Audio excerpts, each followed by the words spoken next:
You have to decide, do I want to be an entrepreneur?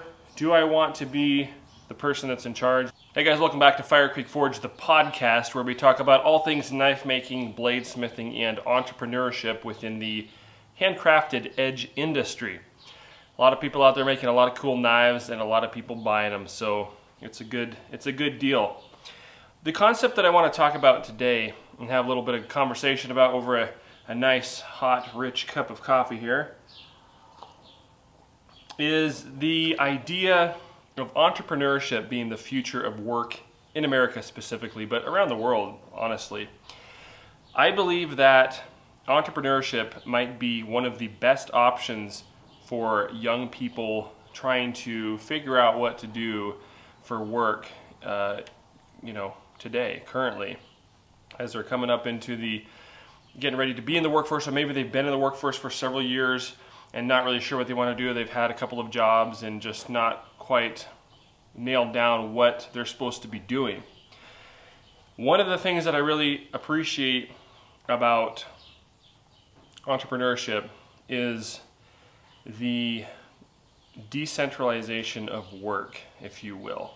World history has always involved small groups of people trying to control large groups of people, and to varying degrees of success.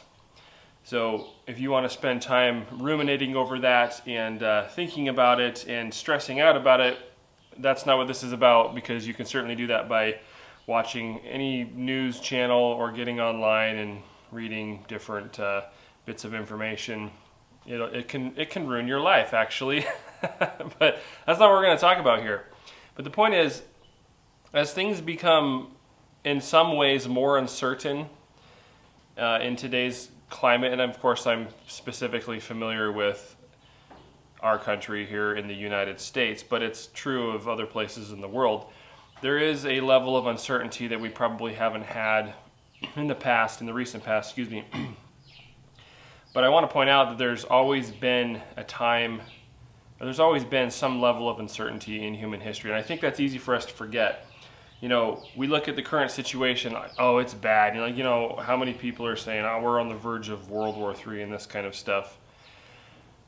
The people that were on the verge of World War II, how did they feel about life? World War I, or in more specific geographical locations, the different conflicts and wars and trials, economic trials that have been experienced by people throughout human history since the beginning of time. How did they feel about their particular situation and their particular time in history?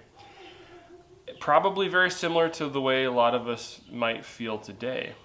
But at no point in time did everything just come to an end. At no point in time, obviously, did everything just stop. And there have been more significant crises in which entire economies have collapsed, and this is throughout the world.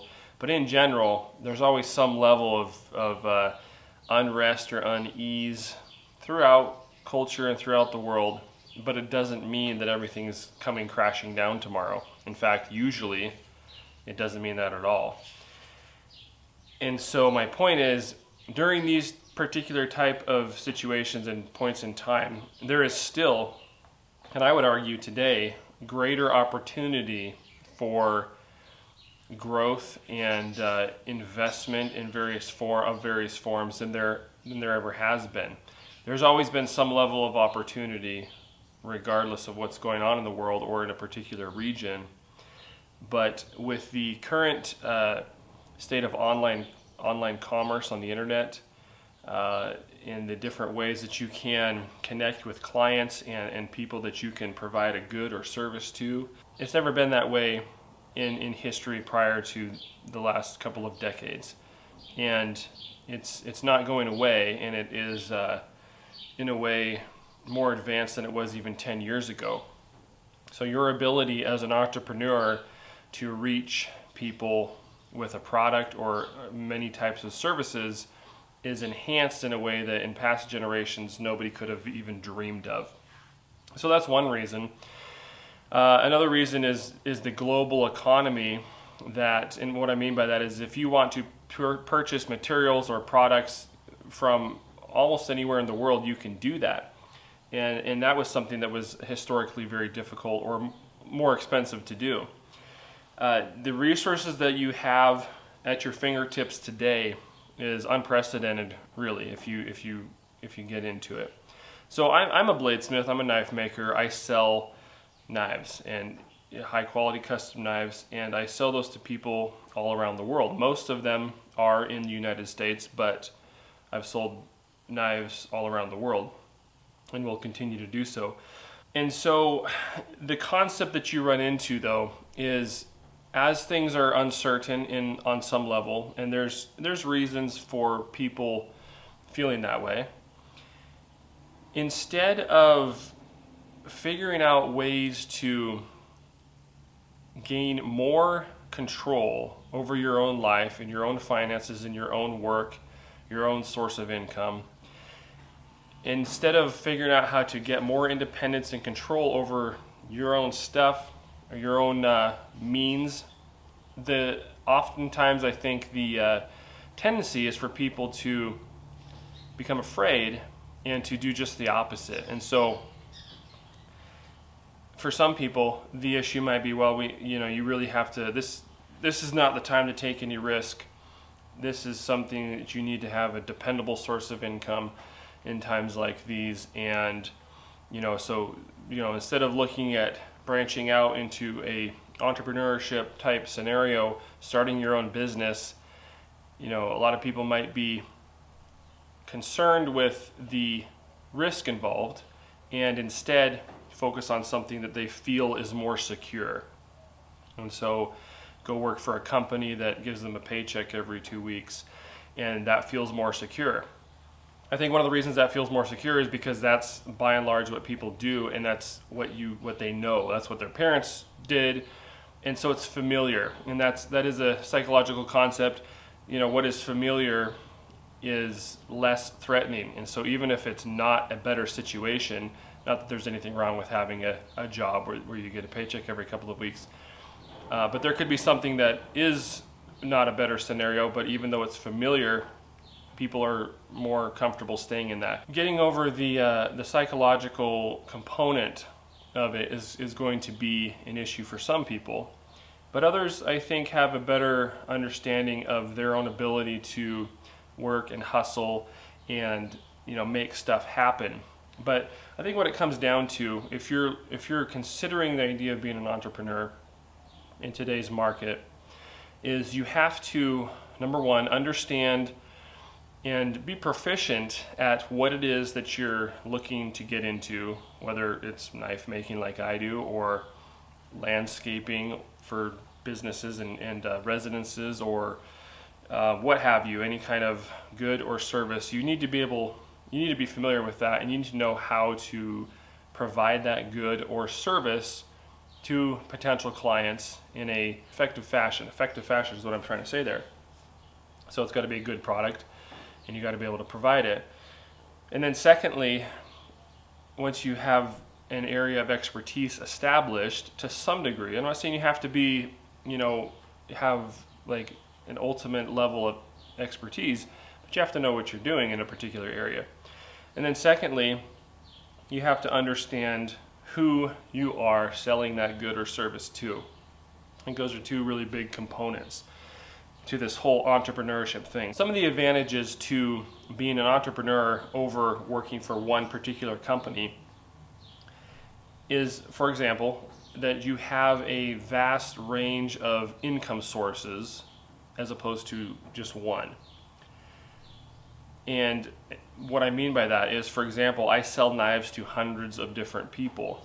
Now, if I lose one client, or if one client can no longer purchase, I have a lot of repeat customers, but let's say I didn't have one client anymore, whether they were going to purchase a knife or they've purchased a knife in the past but they don't purchase another one. I wouldn't say really lose them as a client, but if they don't, they're not going to buy a knife every 2 weeks most of the time. And so you don't have necessarily all the same people as clients all the time, but I have other clients. And so what I'm trying to say is, if you have one job your one source of income, where your one paycheck comes from, then all it takes is losing that one source and you have no income. I might lose, air quotes, lose one client, or like they move on to something else, or they don't have money, something like that. But I have a vast array of other clients. And so there's not that, it's a lot more, in that sense, it's a lot more stable. I'm not depending on one particular source. Like if the company you work for whatever reason, if it goes down, or if they decide your job is no longer necessary, you're depending on one source for that income. Now, you could probably go find another job, but if the whole point is stability and security, that's a factor involved here. And that's one advantage of being a business owner, an entrepreneur, where you have this wider range of clients and therefore income sources. So that's one big advantage. Now, a disadvantage would be, well, it's more of a misconception, I think.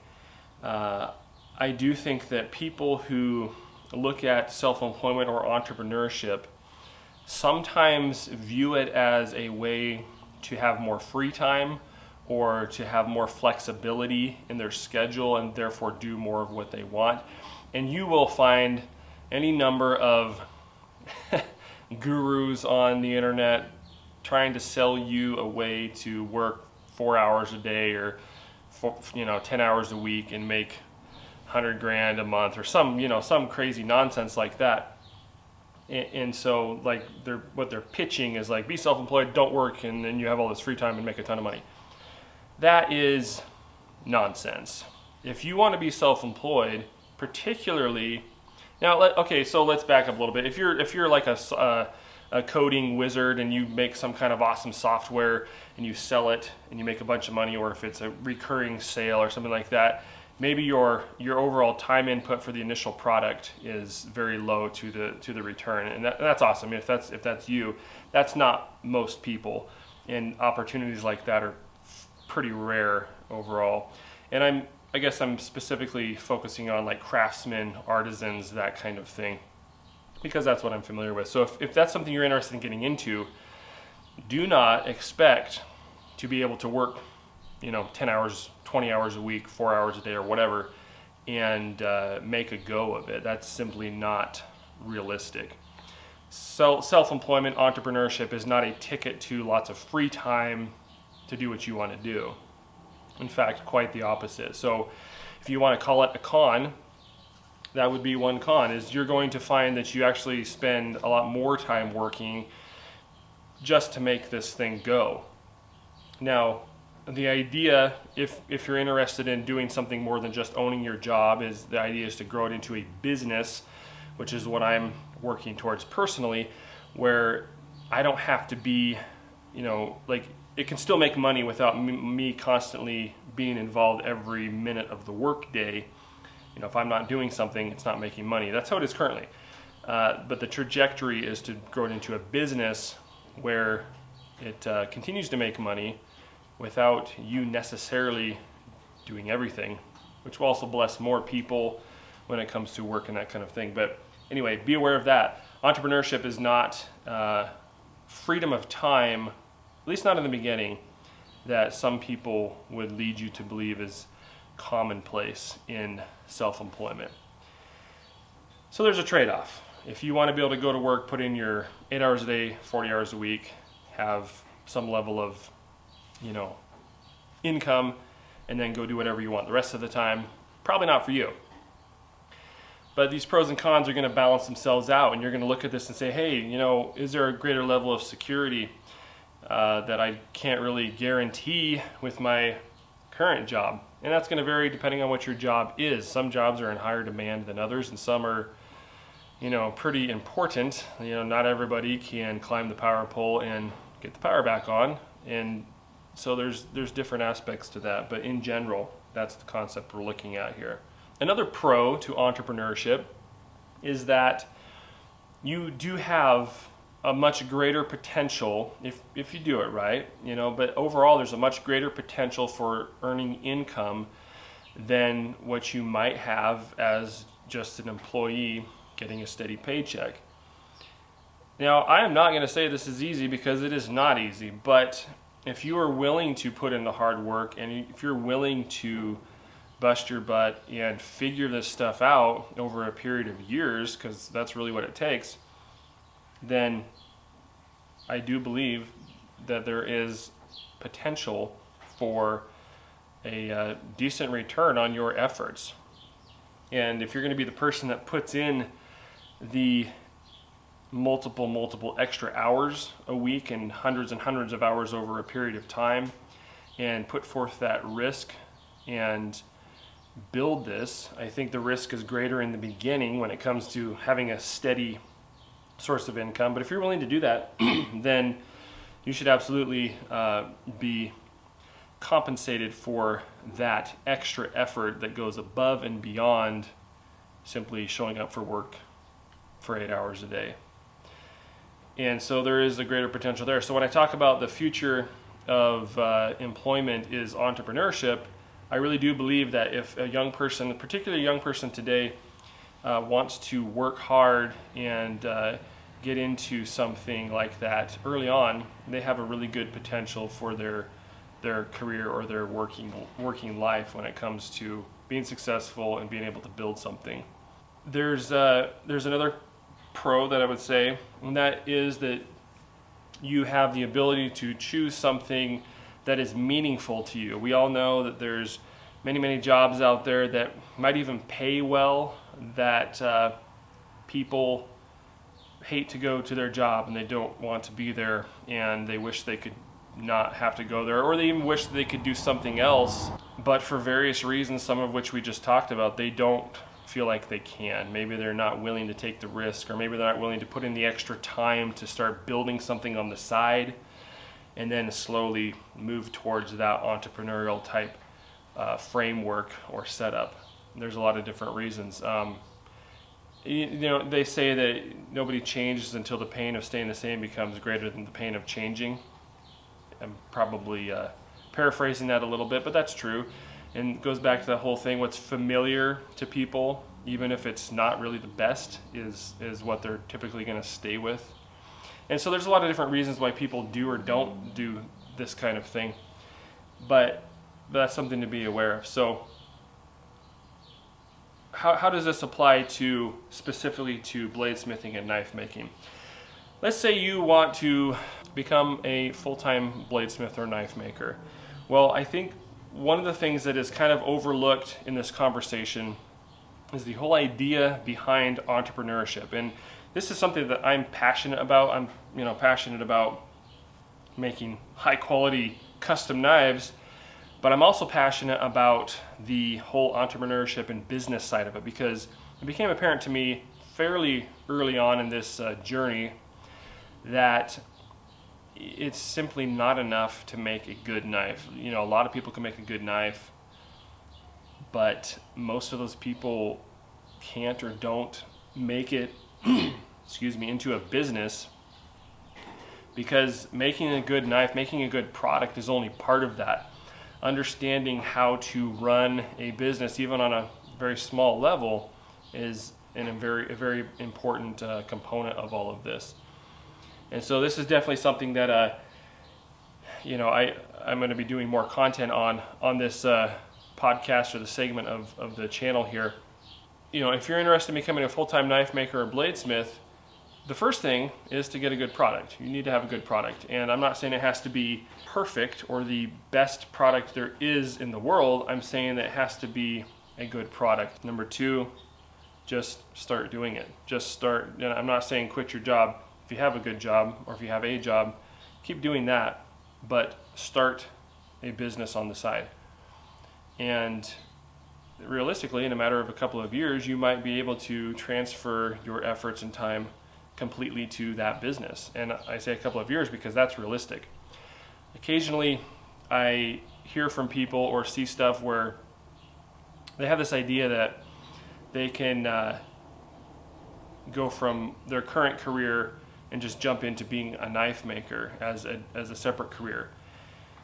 I really think that kind of comes from the mindset that they're currently operating under as an employee, working for somebody else. And if you want to be an entrepreneur, you can't do that. It's not like there's no they. There's no, well, I hope they do this. I hope they recognize that I can do that. I hope they give me a good job. There's no they. It's you. It's what am I going to do? Am I going to create this opportunity? What do I have to do to make this work? What do I have to do to sell a knife? All this kind of thing. And so the idea that, like, what is the job that you're going to go to if you quit your current job? The job that you create. That is the spirit of entrepreneurship, I believe. If you're looking for a they in entrepreneurship, then you're not ready to be an entrepreneur. The reason you become an entrepreneur is because you want to be able to assume whatever level of risk there is to take on this project.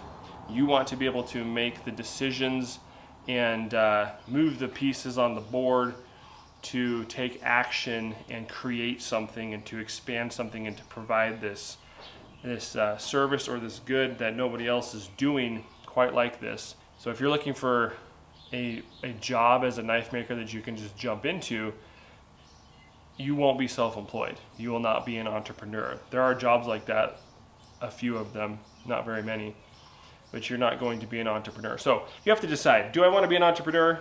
Do I want to be the person that's in charge? Do I want to be the person that assumes the risk? Do I want to be the person that has to come up with the ideas? Do I want to be the person that has to make sure that there's work for the employee, which is me?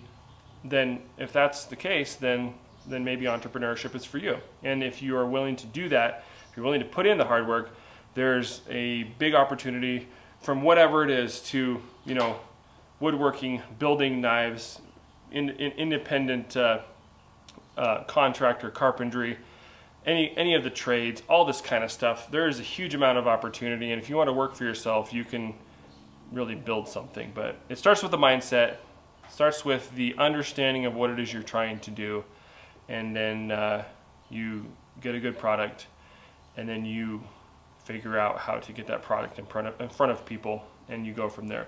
So this is kind of a flyover, a lot of conceptual type conversation here, but it's just something I wanted to talk about. And I hope that people who are interested in becoming an entrepreneur, whether a young person or middle-aged or old, it doesn't really matter. Any time in life, if you're ready to start taking steps towards that, then it's a good time. So I hope those people can find this video and maybe use it as the beginning of a conversation or the concept in their mind as they continue on this path. So appreciate you guys listening and watching, and we will see you on the next video or podcast if you're on Spotify. Thanks for watching, guys. Bye.